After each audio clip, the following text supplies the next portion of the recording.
अस्सलाम वालेकुम दोस्तों हमारे एक वीवर जो काफ़ी पुराने हमारे वीवर हैं बहुत दिनों से। तो उन्होंने एक वर्ड हिंदू लिखने के लिए कहा है। तो देखिए, छोटी है दाल, छोटी है और नून, हिंद दाल वाव।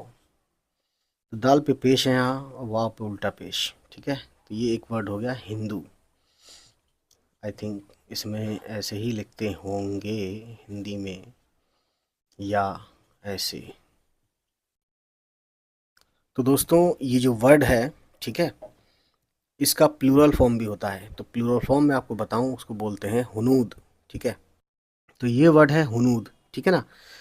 तो बस इतनी सी कहानी है। और ये अगर बात की जाए कि ये इसका असल वर्ड यानी टेकन कहाँ से किया गया, तो ये टेकन किया गया पर्शियन यानी फ़ारसी से लिया गया है। ठीक है ना।